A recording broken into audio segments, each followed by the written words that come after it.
ગાંધીનગરમાં એનએફએસયુ ખાતે કાર્યક્રમનું આયોજન કરવામાં આવ્યું છે, જેમાં કેન્દ્રીય ગૃહમંત્રી અમિત શાહ સંબોધન કરી રહ્યા છે. સીધા જઈશું ત્યાં. श्री हर्ष संघवी जी, गृहमंत्री गुजरात राज्य, श्री अजय कुमार भल्ला जी, केंद्रीय गृह सचिव, श्री जेएम व्यास जी,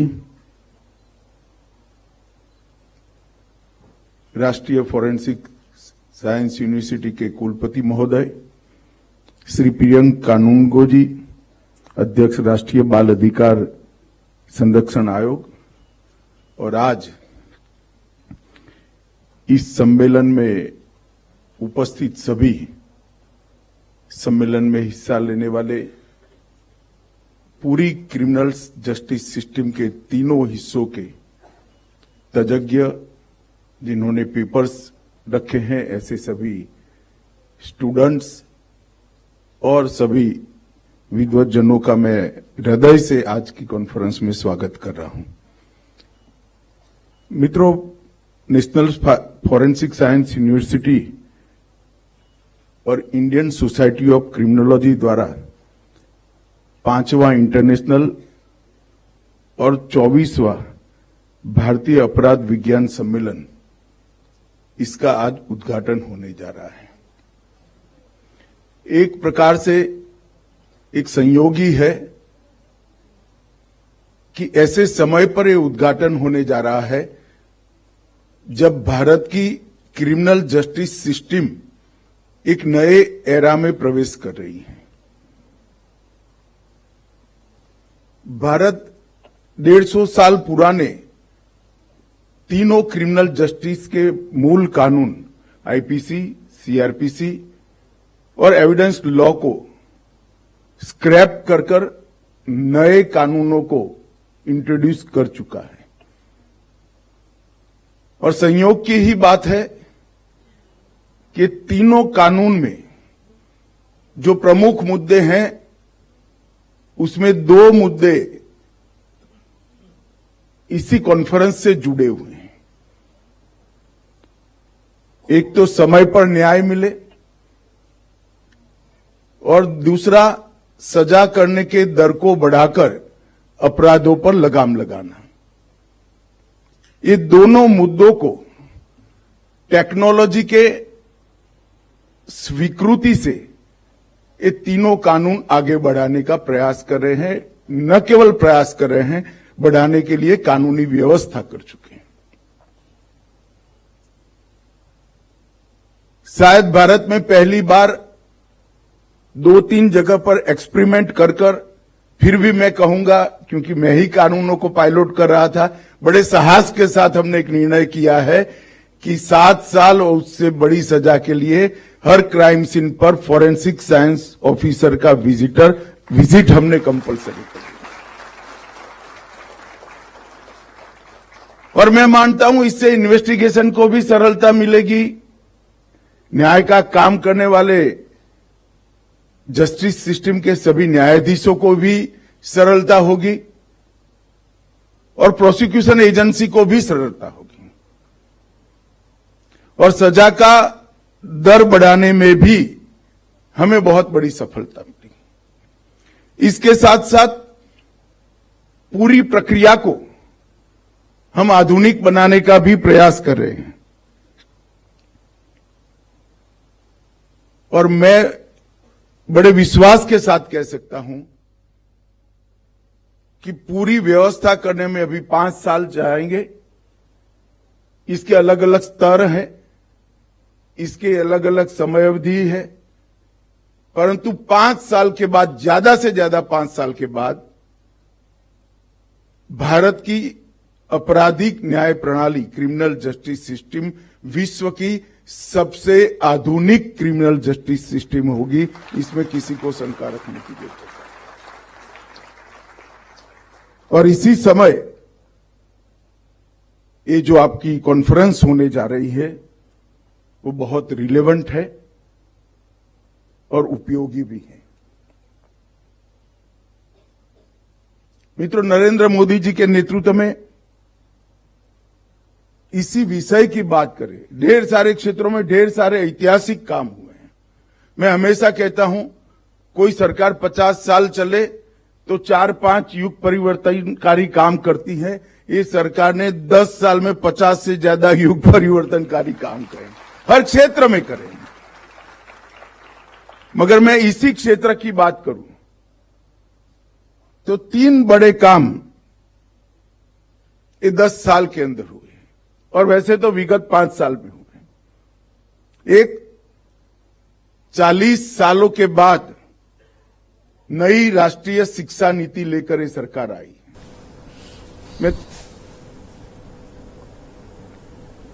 આ સાથે બુલેટિનમાં રોકાઈશું બ્રેક માટે।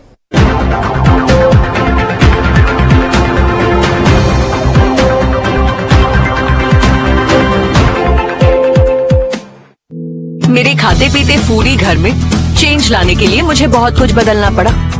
फिर मैंने सोचा अब तो मुझे मेन्यू भी बदलना पड़ेगा। But thanks to Tirupati cotton seed oil मैंने सिर्फ अपना कुकिंग ऑयल बदला। इसमें है टोकोफेरॉल्स और विटामिन्स जो खाने को बनाए टेस्टियर और हेल्दियर, मतलब हेल्थ और टेस्ट का परफेक्ट बैलेंस। ભૂમિ બ્યુટી સોપમાં જર્મ પ્રોટેક્શન કેવી રીતે? Try Dettol skin care. આમાં છે આર્ગન ઓઇલ 2x મોઇસ્ચરાઇઝર્સ જે સ્કિનને રાખે સોફ્ટ, સાથે જ ડેટોલનું પ્રોટેક્શન અને મહેકતી સુગંધ પણ। ડેટોલ સ્કિન કેર બ્યુટી અને પ્રોટેક્શનનું પરફેક્ટ કોમ્બિનેશન।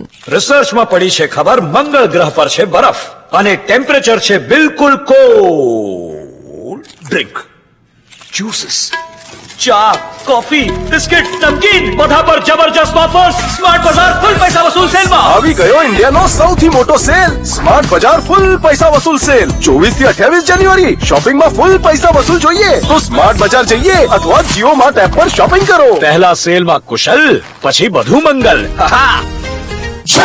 देश के शूरवीरों की कहानी हर देशभक्त के लिए। हिंदुस्तानी दफन तो इसी मिट्टी में होगा।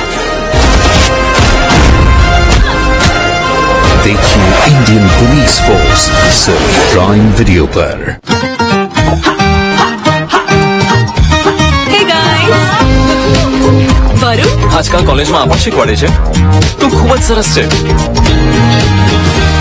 મમ્મી લુક, મમ્મી પણ નવો સંતૂર हरियाणा चंदनना गुण समावे संतूर, त्वचा कई और निखारे। કેટલા લાખ ફોલોવર્સ? +1 संतूर संतूर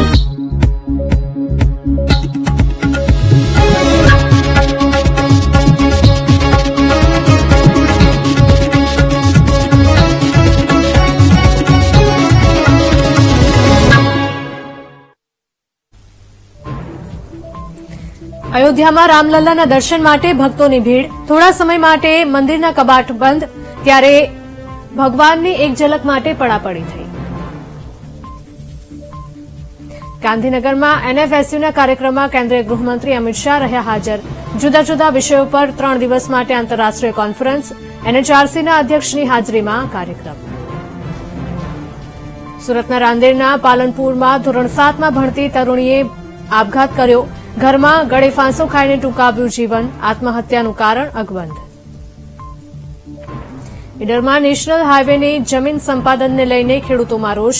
8 ગામના 200થી વધુ ખેડૂતોએ નોંધાવ્યો વિરોધ।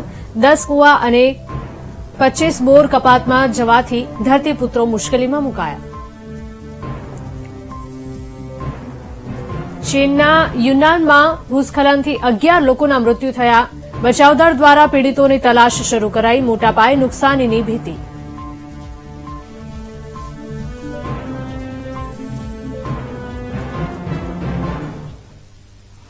નમસ્કાર, વીટીવી ન્યૂઝમાં હું છું આપની સાથે હિરલ મહેતા। ગાંધીનગરમાં એનએફએસયુ ખાતે કાર્યક્રમ છે, જ્યાં ગૃહમંત્રી અમિત શાહ પણ પહોંચી ગયા છે। સીધા જઈએ ત્યાં। साल के बाद इस देश को हर साल 9,000 से ज्यादा साइंटिफिक ऑफिसर और फोरेंसिक साइंस के एक्सपर्ट हमें हर साल मिलेंगे।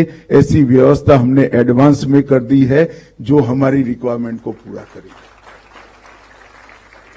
मैं फिर से एक बार व्यास जी को बहुत बहुत बधाई देता हूं। व्यास जी, आपका स्वास्थ्य अच्छा रहे और आप किसी न किसी रूप में फोरेंसिक साइंस की सेवा करते रहे, ऐसी मेरी आपको शुभकामनाएं हैं। मित्रों, आज जो फोरेंसिक बिहेवियरल साइंस का विषय लेकर कॉन्फ्रेंस हो रहा है, वो एक उभरता हुआ क्षेत्र है और मैं मानता हूं कि अपराध रोकने में जितनी भूमिका कठोर प्रशासन, अच्छे न्यायतंत्र की होती है, इतनी ही ये बिहेवियर साइंस की भी रह सकती है। मैं गुजरात में गृह मंत्री था, देश में भी गृह मंत्री बना, हमने मोडस ऑपरेंडी ब्यूरो बनाया है। मैं मानता हूं इसके एक स्टेज आगे ये विचार है।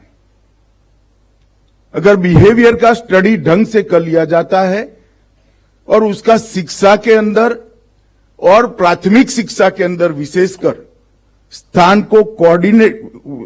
देकर इसको कोऑर्डिनेट करते हैं, तो हम क्रिमिनल को खड़ा होने से ही रोक सकते हैं। कुछ तो घटनाओं से क्राइम हो जाते हैं, उसकी हमारे पास कोई काट नहीं है, परंतु साइकोलॉजी को समझकर, बिहेवियर को समझकर अगर इसका उपाय शुरू से करते हैं तो ढेर सारे लोगों के जीवन को भी बचाया जा सकता है और हमारे समाज के अंदर क्राइम की संख्या में बहुत बड़ी कटौती भी लाई जा सकती है। और मैं मानता हूं इसमें अपार संभावना है संशोधन की, इसमें अपार संभावना है काम करने की और इसमें अपार जरूरत है इसकी मल्टी डायमेंशनल उपयोग की।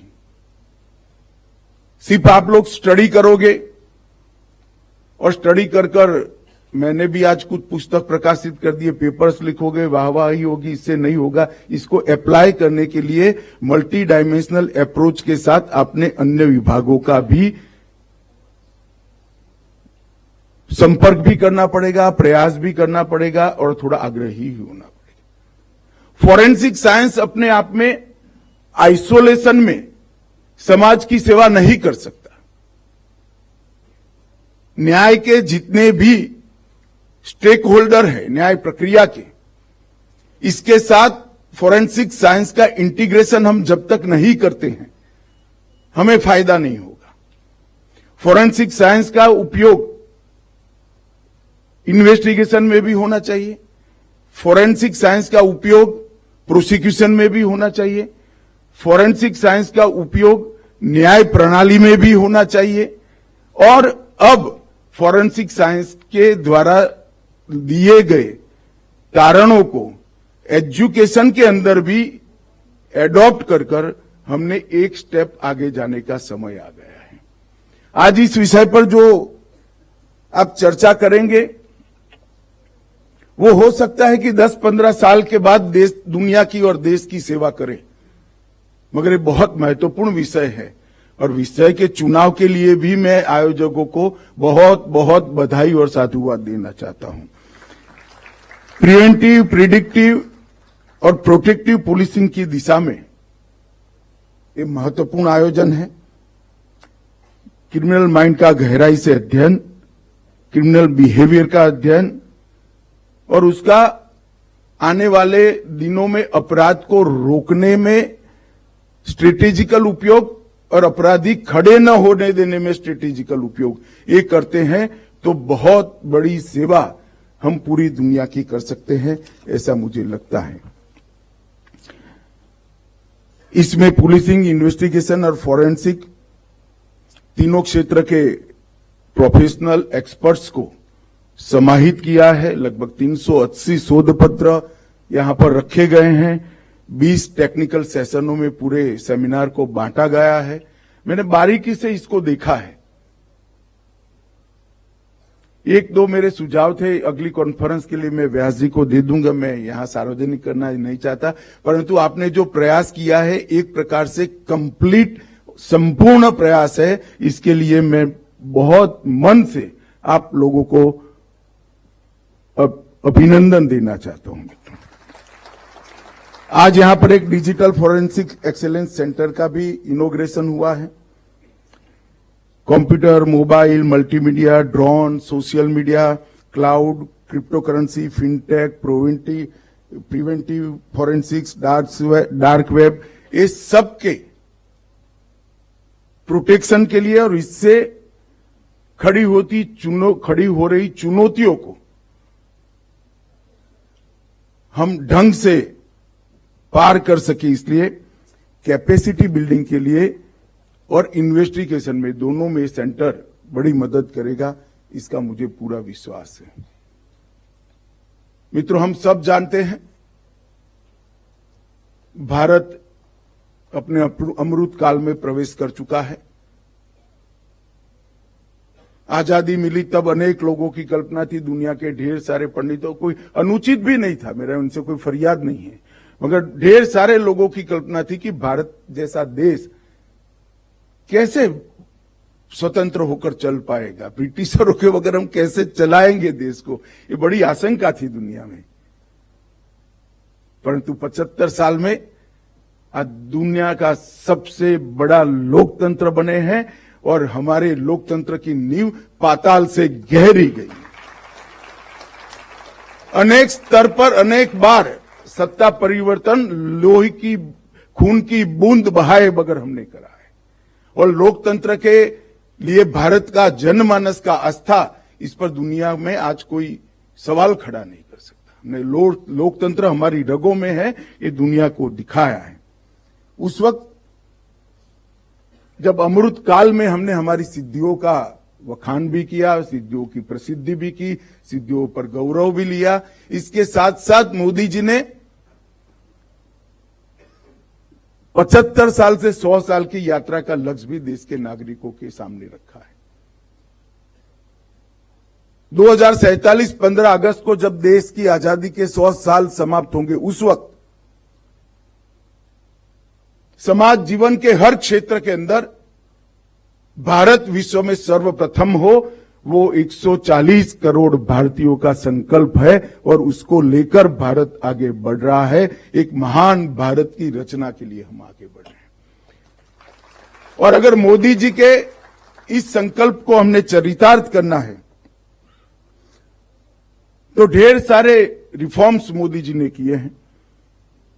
आर्थिक क्षेत्र में भी किए हैं, सामाजिक क्षेत्र में भी किए हैं, कानून और व्यवस्था लॉ एंड ऑर्डर के क्षेत्र में भी किए हैं, आंतरिक सुरक्षा के क्षेत्र में भी किए। एक मजबूत नींव के साथ हम 75 साल से 100 साल की यात्रा को आगे बढ़ा रहे हैं और उस वक्त हमारे क्रिमिनल जस्टिस सिस्टम के सामने मैं 4 चुनौतियां देख रहा हूं। बेसिक पुलिसिंग के प्रिंसिपल को बरकरार करते हुए टेक्नोलॉजी से युक्त आधुनिक पुलिसिंग की व्यवस्था में परिवर्तित होना, पुलिसिंग के बेसिक प्रिंसिपल के साथ कॉम्प्रोमाइज करे बगैर पूरी व्यवस्था में टेक्नोलॉजी को साहजिक रूप से स्वीकार कर सबसे आधुनिक पुलिस व्यवस्था बनना, ये हमारे लिए बहुत बड़ी चैलेंज है। टेक्नोलॉजी के उपयोग से ह्यूमन प्रेजेंस का इंपॉर्टेंस कम हो रहा है, इसको कम न होने देना। हाइब्रिड और मल्टी डायमेंशनल थ्रेट्स, जो टेक्नोलॉजी नई नई आई है, चाहे आर्टिफिशियल इंटेलिजेंस हो, ढेर सारे हमारे सामने चैलेंजेस आने वाले हैं। इसको आइडेंटिफाई करना और हमारी सिस्टम को इससे बचाने के लिए एक पूरा नेटवर्क तैयार करना। और चौथा, क्रिमिनल जस्टिस सिस्टम को विश्व की सबसे आधुनिक क्रिमिनल जस्टिस सिस्टम बनाना और इसमें फॉरेंसिक के एडॉप्शन को साहजिक स्वभाव बनाना। ये 4 चैलेंजेस के साथ हम आगे बढ़ रहे हैं। यहां बहुत सारे स्टूडेंट भी बैठे हैं, मैं इनको कहना चाहता हूं कि पूरी दुनिया में सबको न्याय मिलना चाहिए, इस बात पर कोई विवाद नहीं है, सब सहमत है, सबको न्याय मिलना चाहिए। परंतु समस्या क्या है? न्याय अवेलेबल होना चाहिए, एक्सेसिबल होना चाहिए और अफोर्डेबल होना चाहिए। समस्या ये 3 शब्दों के अंदर ही समाहित है और तीनों का उपाय टेक्नोलॉजी में है। अवेलेबिलिटी का भी है, एफोर्डेबल का भी है और एक्सेसिबिलिटी का भी उपाय टेक्नोलॉजी में है। अगर हमने न्याय मिलना चाहिए इसकी सैद्धांतिक सहमति के बाद न्याय मिलने की प्रक्रिया में 3 हर्डल है, ये तीनों हर्डल को हम टेक्नोलॉजी से ही दूर कर सकते हैं